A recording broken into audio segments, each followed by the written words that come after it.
Amém, irmãos? A paz, sejam todos bem-vindos. Muito bom estar aqui nessa conferência, para a gente poder colaborar de alguma maneira com a palavra de Deus, abençoando os irmãos. Como já foi falado aqui ontem, eu fui profundamente abençoado e também hoje me senti até um pouco mais responsabilizado para o desafio de hoje. E eu espero que Deus, minha expectativa e minha oração é que Deus fale aos nossos corações nessa noite. E sem delongas, abra sua Bíblia, por gentileza, em Atos, capítulo 2, versículo 1 ao 4. Fique de pé para a leitura da palavra.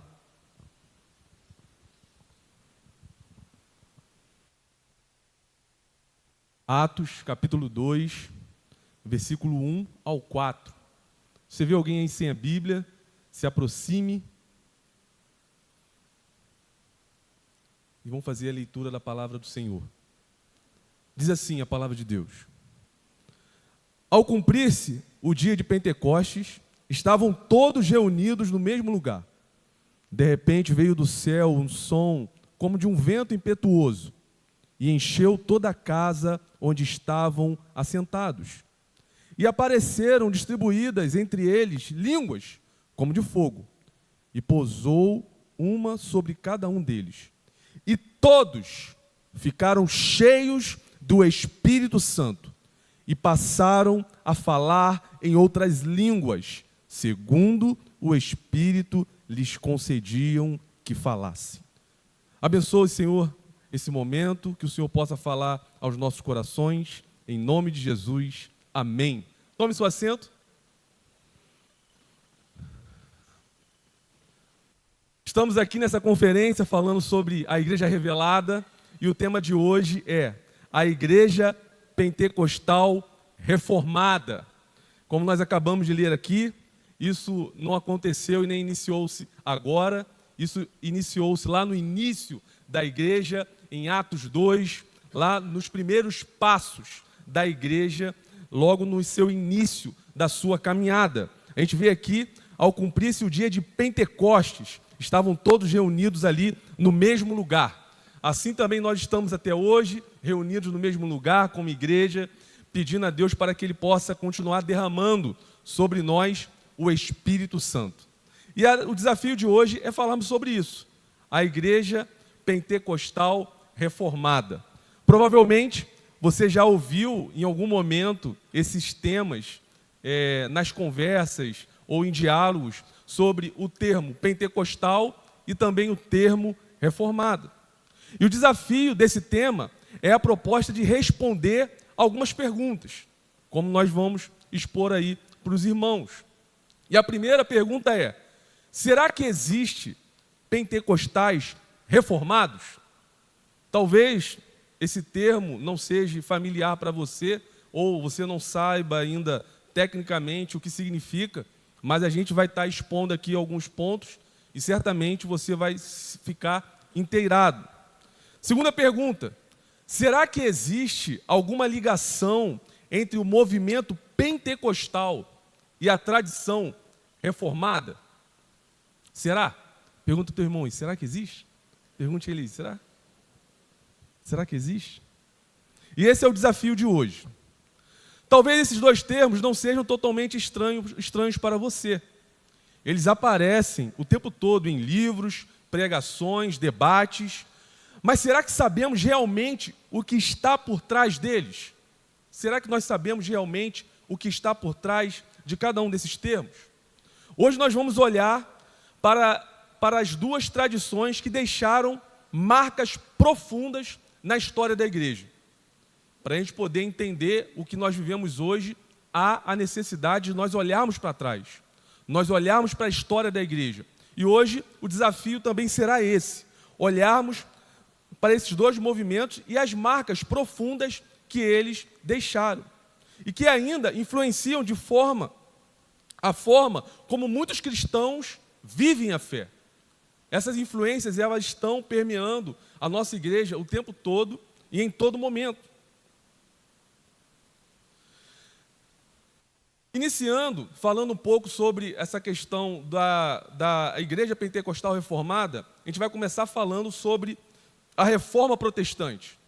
A gente precisa tocar nesse ponto para que a gente possa entender exatamente o que é ser um pentecostal reformado. A Reforma Protestante foi um movimento religioso, teológico e social que começou no início do século XVI na Europa, especialmente na Alemanha, e resultou na ruptura de parte da cristandade ocidental com a Igreja Católica Romana, ou seja, a gente vê aquele momento ali da Reforma Protestante e a gente vai se aprofundar também nisso. O evento que tradicionalmente marcou seu início ocorreu dia 31 de outubro de 1517, quando o teólogo alemão conhecido, Martinho Lutero, divulgou suas 95 teses na cidade de Wittenberg, criticando práticas da igreja, principalmente a venda de indulgências. Talvez esse nome indulgência não seja familiar para você, mas ele significa: indulgência eram documentos vendidos pela igreja católica que prometiam diminuir as consequências espirituais dos pecados. Ou seja, eles estavam vendendo documentos ali que de alguma forma teria algum valor para perdoar pecados. Continuando ainda falando sobre reforma protestante, os principais fatores que prepararam o surgimento da reforma. Quando a gente olha aí o início da história da igreja, nesses 2000 anos, tem uma longa história. E nessa parte dessa história, em 1500 mais aproximadamente, a gente tem os principais fatores que prepararam o surgimento da reforma. Quais foram eles, Bruno? Corrupção e abusos eclesiásticos, como venda de cargos e indulgências. Ou seja, se a pessoa ou alguém quisesse ter algum cargo promissor ou de ponta na igreja, havia essa comercialização também. Como nós já falamos também, a questão das indulgências. Centralização do poder no papado e críticas à autoridade absoluta do Papa. Na época, existia muita crítica nesse sentido, por causa de várias decisões que eram tomadas à parte da palavra de Deus. Crescimento do humanismo renascentista, que incentivava retorno às fontes originais da Bíblia. Era um movimento filosófico que existia na época que já tinha uma inclinação para voltar e retornar às fontes originais da Bíblia. A invenção da imprensa, que permitiu rápida circulação de ideias, ou seja, uma ideia nova, principalmente a ideia, nesse sentido da reforma, do retorno às Escrituras, no retorno à autoridade da palavra, isso rapidamente se espalhou por todo o mundo antigo. Movimentos pré-reformadores, ou seja, a reforma ela teve um marco com Martinho Lutero ali, em relação às suas 95 teses em 1500. No entanto, antes dessa reforma e desse marco acontecer, já existiam pessoas ali, pré-reformadores, como os valdenses e outros críticos da igreja medieval da época. E falando um pouco desse reformador que se destaca em relação à reforma protestante da época, Martinho Lutero, ele defendia algumas coisas que nós precisamos considerar. A salvação vem pela fé em Cristo, não por obras ou pagamentos. Como nós vimos aqui, a Igreja Católica, ela comercializava perdão. E aí, Martinho Lutero vem exatamente contra essa afirmação e a favor da palavra de Deus em relação a isso. A salvação, ela vem pela fé em Cristo, não por obras ou pagamentos. Que igreja a nossa? Bíblia deveria ser a autoridade máxima para a fé cristã, não mais uma pessoa ter a autoridade máxima, mas a autoridade máxima precisaria retornar para a Bíblia. Certas práticas e tradições da igreja não tinham base bíblica, e isso também o Lutero ele contrapôs na época da Reforma. Essas ideias entraram em conflito direto com as autoridades da Igreja Católica. Por isso, houve esse momento da Reforma. A expansão do movimento reformador. Em 1517, as ideias de Lutero se espalharam rapidamente. Como nós já falamos, a existência da imprensa fez com que isso fosse facilitado. Na Europa, graças à imprensa e o apoio de líderes e políticos. O movimento gerou várias correntes de reformados. E os principais reformadores foram, como nós já falamos, Martinho Lutero, que iniciou esse movimento na Alemanha, inclusive tem por nome a Igreja Luteranismo.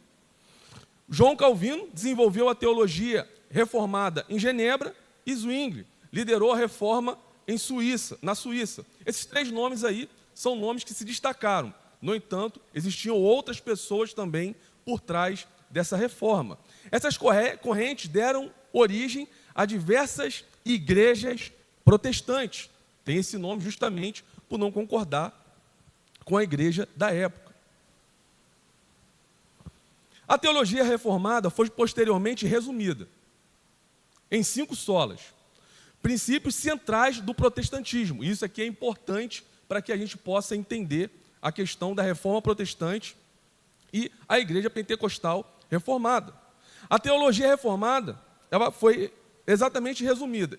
Somente a Escritura é a autoridade final, somente a fé, justificação do cristão é somente pela fé, somente a graça, a salvação é somente pela graça, um favor imerecido da parte de Deus. Somente Cristo. Cristo é o único mediador, retirando toda a mediação de outras pessoas que muitas vezes a igreja colocava na época. Glória somente a Deus. Toda a glória pertence somente a Deus. Isso daí foi algo marcante na questão da reforma protestante. A reforma provocou profundas transformações na época. E as principais foram o surgimento das igrejas protestantes e a tradução da Bíblia para línguas populares. Ou seja, a Bíblia que você e eu nós temos acesso hoje em nossas mãos, traduzida na nossa língua e para fácil entendimento, na época isso não era uma realidade. Somente o clero, somente a liderança possuía acesso à palavra, principalmente a língua que existia na época, que era uma língua que não era comum entre as pessoas. E isso dificultava o acesso das pessoas à palavra de Deus. Então a reforma protestante, ela teve sim uma grande contribuição para a fé, que nos influencia até hoje. Josenildo, eu queria que nós lêssemos aí, conseguem ver? Conseguem enxergar? Ele diz assim: a tradição reformada continua sendo uma importante fonte que Deus abriu na cristandade. Ela continua fornecendo água fresca e pura aos cristãos ao redor do mundo, ainda que em alguns lugares os homens insistam em turvar essas águas com suas heresias. Ou seja, de fato, a reforma ela foi um retorno à palavra, um retorno à autoridade da palavra, um retorno à centralidade da palavra. Então nós vemos aqui esse movimento reformado que teve uma grande importância na história da cristandade. Agora, mudando um pouco de assunto e falando um pouco sobre a tradição pentecostal. A tradição pentecostal ela é importante. E aí o pentecostalismo é considerado o fenômeno mais marcante do século XX dentro do cristianismo. Então, essa tradição pentecostal, ela também é de suma importância, de suma influência na época e até hoje. Em 1900, o movimento praticamente não existia, ou seja, tem pouco tempo, né? Praticamente não existia, mas ao final do século já havia se tornado um dos maiores movimentos do cristianismo mundial. Ou seja, hoje nós vemos isso. Um dos maiores movimentos do cristianismo mundial tem a ver com o movimento pentecostal. Para você ver a importância desse movimento. A importância histórica do pentecostalismo, junto com os movimentos renovados carismáticos, os pentecostais superam numericamente todos os outros evangélicos somados, ficando apenas atrás da Igreja Católica Romana. Ou seja, o maior número de cristãos hoje contabilizado são cristãos de tradição pentecostal. Apesar do grande crescimento numérico, muitos pentecostais reconhecem que a influência espiritual nem sempre acompanhou esse crescimento, trazendo desafios e perigos para o movimento. Ou seja, eles reconhecem que a influência espiritual que eles têm, existem algumas dificuldades, algumas situações que aconteceram nesse movimento que ficaram pendências para trás, que atrapalhou um pouco na influência que eles tiveram e no crescimento da igreja através desse movimento. Um nome que a gente muitas vezes não conhece e que é importante falar sobre esse movimento pentecostal, e é uma origem histórica do movimento, o pentecostalismo moderno tem suas raízes no ministério de Farham, Charles Farham, pregador ligado ao movimento da santidade. Em 1901, na escola bíblica de Topeka, Kansas, Farham pediu que os alunos estudassem o livro de Atos para descobrir as evidências do batismo no Espírito Santo. Ou seja, esse momento e esse movimento e essa escola do pastor Farham exatamente contribuiu para o início, nessa época, do movimento pentecostal. Esse nome não é muito falado, não é muito conhecido, no entanto, foi ele que influenciou o grande pregador que foi para a rua Azusa e iniciou ali um movimento pentecostal. Também está na origem e do movimento histórico, no dia 1º de janeiro de 1901, uma aluna do pastor Farham, Agnes Osman, falou em línguas, evento considerado um marco inicial do pentecostalismo moderno. Esse episódio estabeleceu a associação entre batismo no Espírito Santo e falar em línguas como evidência. Essa mulher aí, essa senhora, essa serva de Deus, ela teve essa experiência em 1901 e foi ali algo que realmente marcou essa escola e esse movimento. Inclusive, esse momento que está registrado na história, o falar em línguas que ela falou em outra língua que era entendida. Inclusive, era em chinês que ela começou a falar sem conhecer o idioma. Por exemplo, eu não falo nenhuma língua, a não ser muito mal português. Vamos supor que o Espírito Santo ele me capacite em falar uma língua estrangeira sem que eu tenha estudado isso. Exatamente isso que aconteceu com ela e exatamente isso que a gente vê acontecendo aqui em Atos 2, quando o Senhor lhe derrama ali do Espírito Santo e os homens começam a falar em outras línguas e aqueles que estavam ali de várias nações distintas entendiam exatamente o que eles estavam falando. Era uma capacitação de fato do Espírito Santo ali agindo e capacitando aquela pessoa em falar numa outra língua que ela nunca tinha estudado. Isso foi um marco aí na tradição pentecostal. Seguindo ainda essa origem histórica, o avivamento da rua Azusa. Poucos anos depois, o pregador William Seymour, já o William Seymour já é mais conhecido e mais famoso em relação a esse movimento pentecostal. O William Seymour, ele era aluno do Farham. Ele era aluno dessa escola que o Farham ele havia criado. Ele sai dessa escola e vai para a rua Azusa, em Los Angeles, pregar, anunciar a palavra com intrepidez e ousadia. E ali há esse avivamento na rua Azusa. Essa mensagem que foi parar em Los Angeles, Estados Unidos. Ele fundou uma missão na rua Azusa, onde ocorreram reuniões marcadas. As reuniões eram marcadas pelo quê, Bruno? Manifestações do poder de Deus. O poder de Deus era uma realidade ali no meio deles. E a tradição, e a reforma, e a pregação, e a palavra, muitas vezes, não era acompanhada desse poder. Eles não viam muito esse poder. Porém, quando esse homem, ele começou a anunciar ali a palavra, e ele começou a receber do Espírito Santo e esse poder para anunciar a palavra, eles perceberam algo diferente. Ou seja, manifestação do poder de Deus. Em quê? Em curas. Pessoas eram curadas de forma milagrosa e extraordinária. Esse movimento pentecostal, ele tem, por isso, essa característica, curas divinas. Dons, muitos dons eram distribuídos ali entre aqueles que estavam ali. Era algo e um movimento que, de fato, Deus estava iniciando. E o anúncio do Evangelho com intrepidez e ousadia, como não se via há muito. Os cultos, eles eram interraciais na época. Hoje, dentro da nossa realidade, a gente não consegue compreender isso muito bem. Mas, no entanto, nos Estados Unidos, eles tinham igrejas de pessoas brancas e igreja de pessoas negras. E nesse momento onde o Senhor ele começou a trabalhar ali e derramar o Espírito Santo sobre esse momento, e esse grande avivamento aconteceu, ele foi tão grande, que ele quebrou a barreira do racismo que existia na época.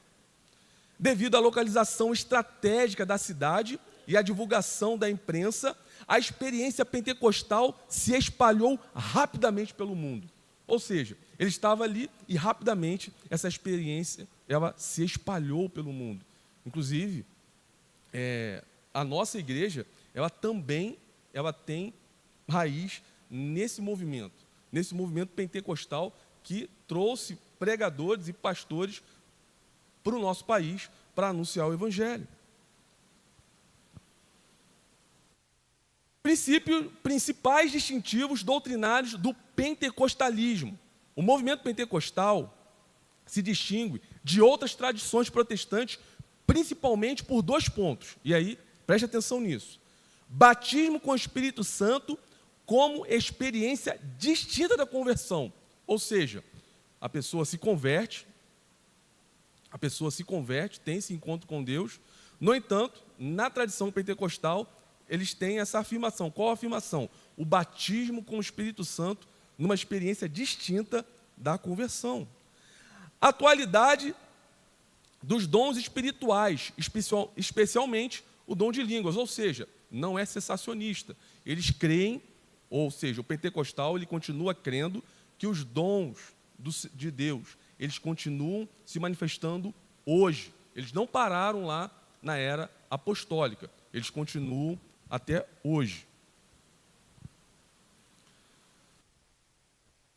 Outras características comuns entre os pentecostais é a soteriologia arminiana, que é o modelo que eles entendem teológica em relação à doutrina da salvação.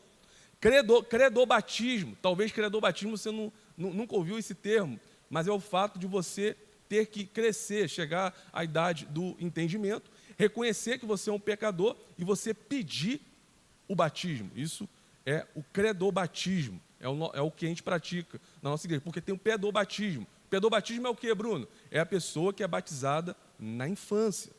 Nós, pentecostais, nós cremos que há necessidade de você se arrepender, de viver, ter a consciência do pecado e confessar a Jesus como Senhor e Salvador para que você possa ser batizado. E também é uma doutrina dos pentecostais. Escatologia pré-milenialista. Contudo, essas crenças vieram do contexto histórico do movimento e não são essencialmente da doutrina do Espírito Santo, ou seja, pneumatologia. O que é o batismo? O que é o batismo com o Espírito Santo? Para os pentecostais, o batismo com o Espírito Santo é uma experiência subsequente à salvação, na qual o Espírito Santo vem sobre o crente, concedendo unção e poder ao serviço cristão, ou seja, após a conversão. Muitos cristãos de outras tradições entendem que o batismo no Espírito Santo acontece no momento. Qual momento, Bruno? Da conversão. Ou seja, a gente tem que distinguir esses 2 momentos aí na nossa mente. Qual o momento, Bruno? O momento da conversão e o momento da conversão, após a conversão, você ter essa experiência do batismo com o Espírito Santo. E a tradição pentecostal, ela afirma exatamente isso. O que, Bruno? A pessoa primeiro ela se converte e depois ela tem essa confirmação, esse poder no batismo com o Espírito Santo, com a evidência de línguas. Muitos cristãos e outras tradições entendem que o batismo do Espírito Santo acontece em que momento? No momento da conversão, quando o crente é incorporado ao corpo de Cristo. Diferentes posições sobre língua e batismo no Espírito Santo. Existem 4 posições principais entre os cristãos sobre a relação entre o batismo no Espírito e línguas. 4 posições. A primeira posição qual é? Das igrejas tradicionais. Batismo no Espírito Santo ocorre aonde? Em que momento? Na conversão. Então, as igrejas tradicionais, elas fazem exatamente essa afirmação. Em que momento existe esse batismo no Espírito Santo? Na conversão. A pessoa se converte e a pessoa automaticamente ela é batizada no Espírito. Não há evidência inicial obrigatória, ou seja, diferentemente dos pentecostais, as igrejas tradicionais, ela crê que não há uma evidência obrigatória no sentido de um dom se manifestar ali do tipo, necessariamente, como os pentecostais afirmam, que é o quê? O dom de línguas. Outra são os unicistas, uma igreja conhecida e famosa, Igreja Voz da Verdade. O que é o unicista, Bruno? É a ala da igreja que não crê na doutrina da Trindade. Os unicistas, eles creem no batismo que ocorre também na conversão. Línguas são evidência inicial obrigatória, ou seja, eles creem no batismo que ocorre na conversão e a evidência que você foi batizado é exatamente a questão de você falar em línguas.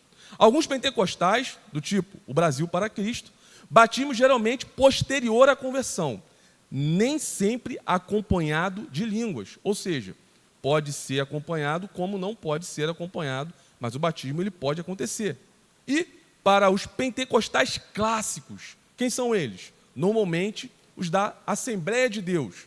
Eles, o batismo posterior à regeneração, ou seja, posterior ao momento da conversão, sempre acompanhado do que, Bruno? Do falar em línguas como evidência inicial.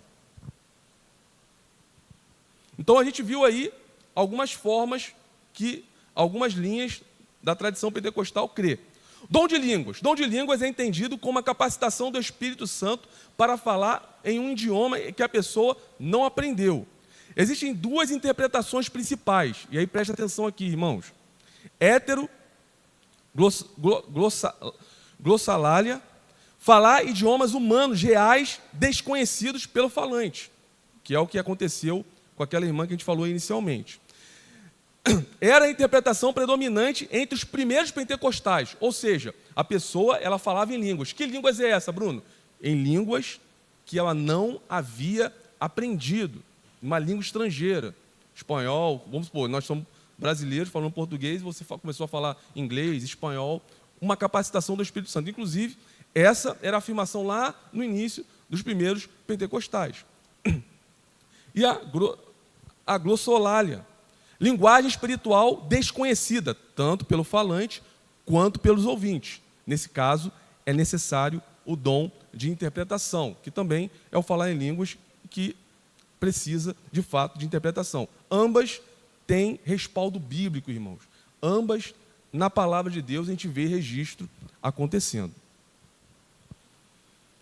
Vamos lá, eu trouxe um quadro aqui para que a gente possa fazer uma comparação de forma rápida e resumida do que a gente falou até agora. Tá? Não dá para ler, né? Aí tem um aspecto, a tradição reformada, o que diz a tradição reformada. A primeira coluna é aspecto, a segunda coluna, tradição reformada, é a terceira coluna, tradição pentecostal. Origem histórica, como nós falamos, a tradição reformada surgiu no século XVI com a reforma protestante. A tradição pentecostal surge no início do século XX, com o avivamento ali, principalmente, na Rua Azusa. Principais líderes históricos, a gente viu aí já, resumidamente, vamos ver agora, João Calvino, Martinho Lutero e Zwingli, da Reforma. E da Pentecostal, a gente vê William Seymour e Charles Farram.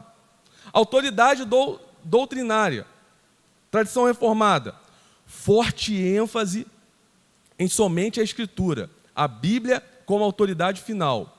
A tradição pentecostal também afirma a autoridade da Bíblia, mas com grande valorização da experiência espiritual.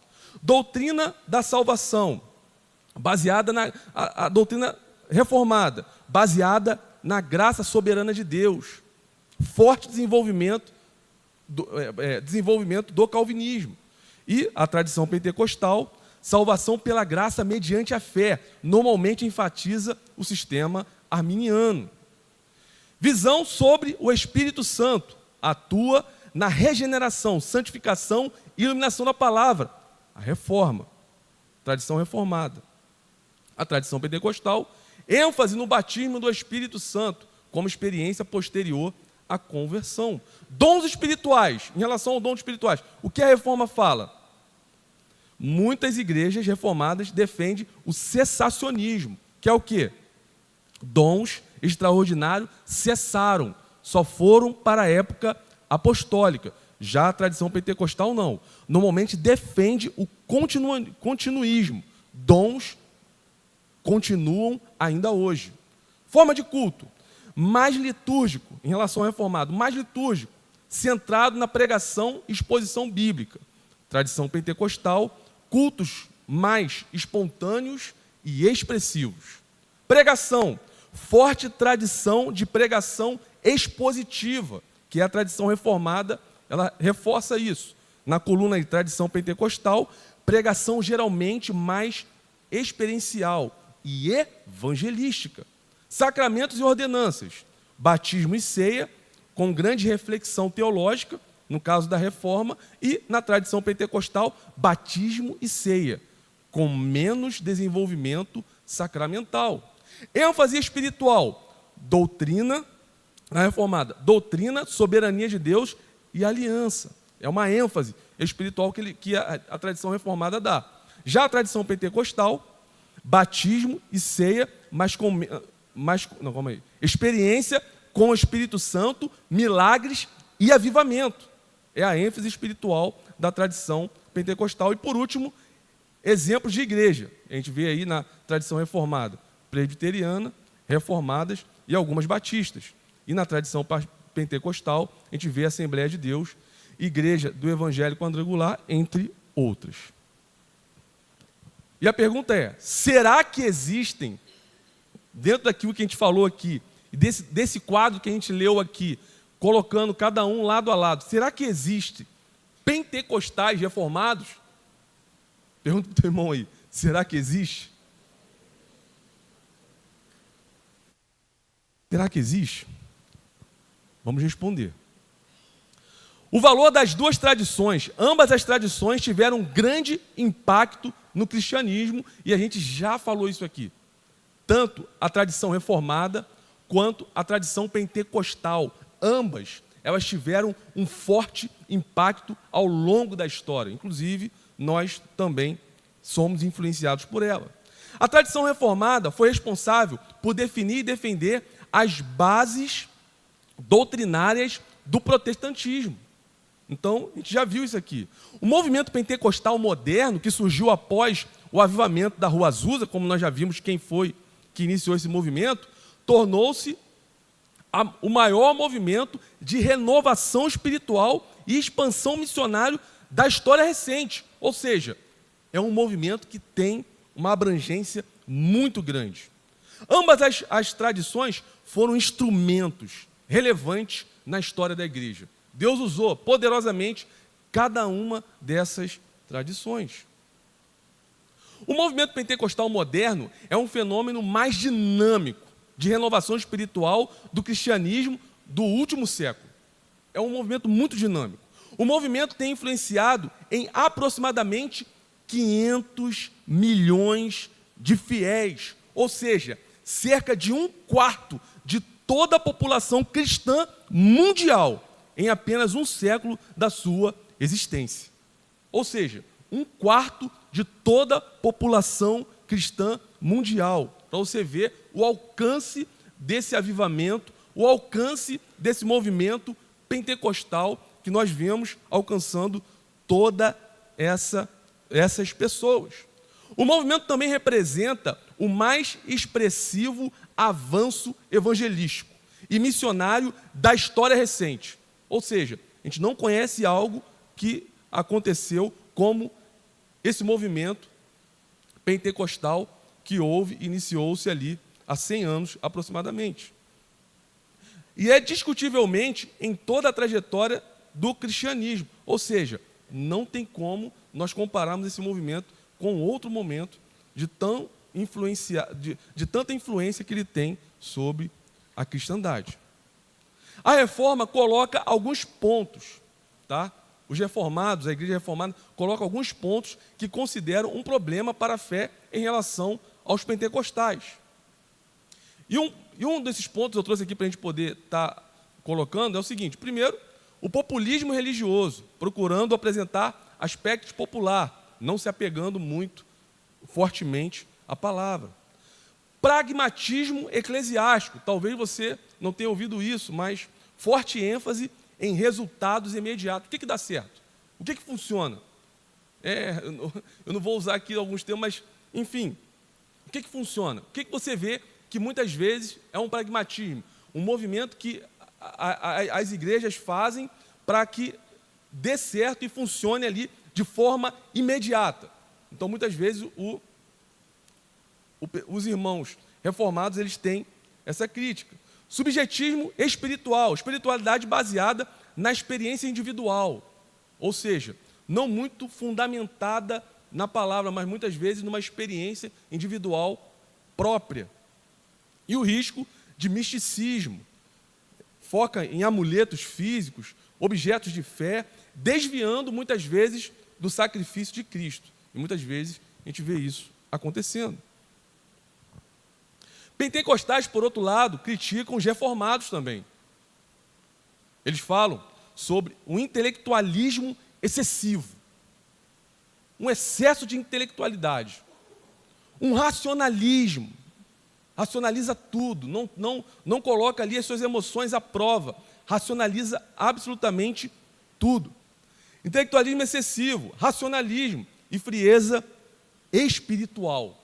É a crítica que muitas vezes a gente vê, uma frieza espiritual em relação aos reformados. E o receio pentecostal é que o cristianismo, ele se torne o quê? Meramente teórico, ou seja, meramente algo mental, mas que não desceu para o coração, não é algo que de fato eles vivem, sem experiência viva com o Espírito Santo de Deus. Então essa é a crítica muitas vezes feita aos reformados. As duas tradições enfatizam dimensões diferentes da fé cristã. A tradição reformada, com forte ênfase na doutrina, teologia e soberania de Deus. Fortemente, foca na soberania de Deus, uma ênfase nas doutrinas e na teologia. A tradição pentecostal é uma forte ênfase na experiência com o Espírito Santo e com uma espiritualidade viva. Assim, a proposta, nós entendemos que a proposta, ela não é eliminar as tradições, mas combinar os seus pontos fortes. E aí, meus irmãos, a gente vai caminhando já para esse ponto e finalizando, em poucos slides, exatamente isso. Qual é a proposta? A gente já viu aqui que tanto uma tradição quanto outra, elas colaboram para as nossas vidas, como igreja. E tanto uma tradição quanto a outra é importante para a nossa fé. Nós entendemos que nós precisamos crer na ênfase doutrinária, na teologia e na soberania de Deus. E também nós precisamos, sim, de experiência com o Espírito Santo e uma espiritualidade viva. E é exatamente isso. A proposta é não eliminar as duas tradições, mas combinar seus pontos fortes. Um precedente histórico usado para nós falarmos um pouco sobre essa questão da Igreja Pentecostal Reformada, um precedente histórico, ou seja, o que seria isso, Bruno? Algo que já aconteceu no passado e que é algo que é a proposta da Igreja Pentecostal Reformada para os dias de hoje. Um precedente histórico usado por Dr. Martyn Lloyd-Jones, mencionado do metodismo calvinista galês, que uniu a teologia calvinista e o fervor espiritual metodista. Ou seja, isso não é essa afirmação pentecostal reformada, ela não é algo que começou agora, é algo que já vem de antepassados. A teologia, a palavra de Deus como fonte, e há algo em relação à questão do fervor espiritual. Esse movimento que aconteceu já no passado inclui líderes conhecidos como George Whitefield. Segundo Lloyd-Jones, essa combinação produziu doutrina sólida e uma espiritualidade vibrante. Esse exemplo é semelhante ao que acontece hoje com o pentecostal reformado. Pastor John MacAllister, ele diz o seguinte no seu livro: o pentecostal reformado crê que os distintivos doutrinários reformados melhor preservam a centralidade e a suficiência da graça soberana de Deus na proclamação do Evangelho, autenticado pela ação sobrenatural do Espírito Santo. Ou seja, o pentecostal reformado crê que os distintivos doutrinários reformados melhor preservam o que, gente? A centralidade e a suficiência da graça soberana de Deus na proclamação do Evangelho, autenticada pelas ações sobrenaturais de quê? Do Espírito Santo.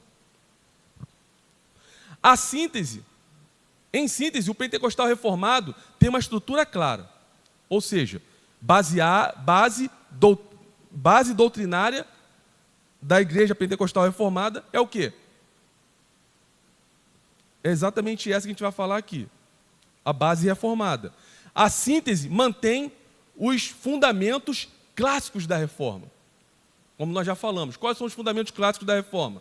Somente a Escritura é a autoridade final, somente a fé, justificação somente pela fé, somente a graça, salvação pela graça, somente Cristo é o único mediador, e glória somente a Deus, toda a glória pertence a Deus. Ou seja, o fundamento da igreja pentecostal reformada é a base doutrinária da igreja reformada.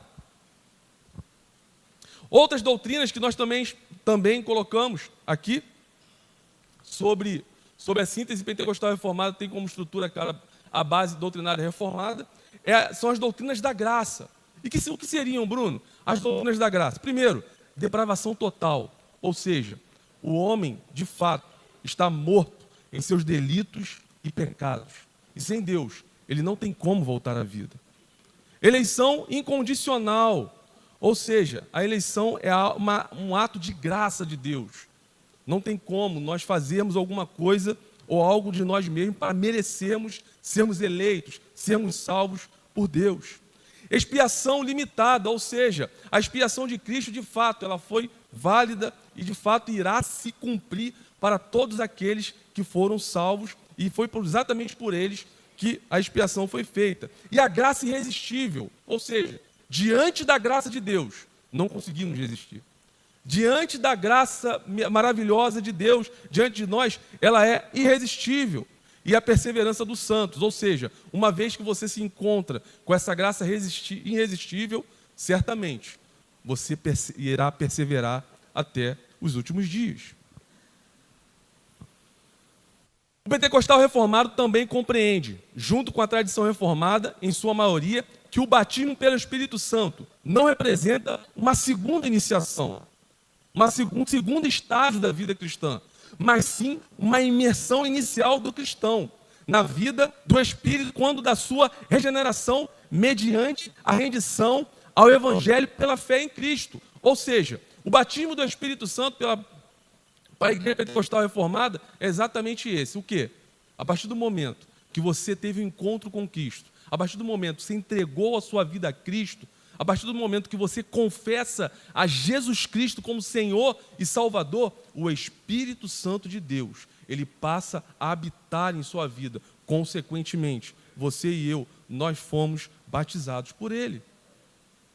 Não cremos que o batismo inicial com o Espírito Santo,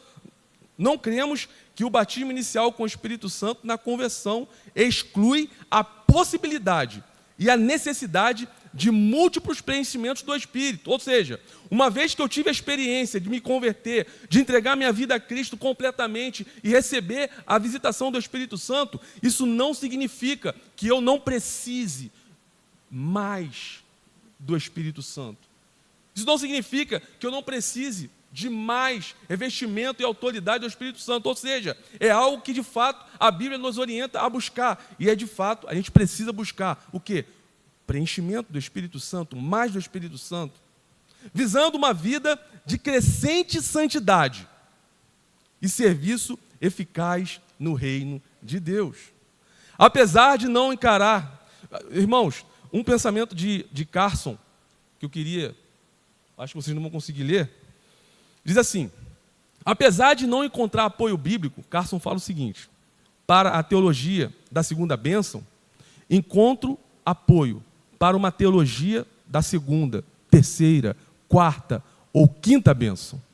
Apesar de não ver nenhum dom espiritual estabelecido biblicamente como critério para um segundo revestimento do Espírito, vejo que existem níveis de unção bênção, serviço e alegria santa junto a outros dons mais celebrados atualmente, associados àqueles cujos corações foram tocados especialmente pelo soberano Deus.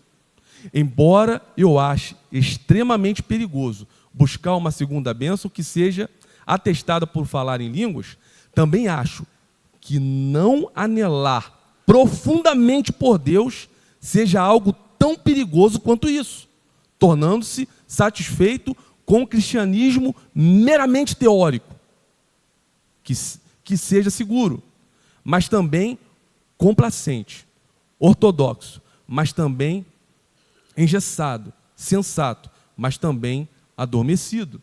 Ou seja, o Carson está falando, nós precisamos sim buscar mais do Espírito Santo, mais revestimento do Senhor, porque de fato, senão nós ficaremos engessados, também ficaremos adormecidos.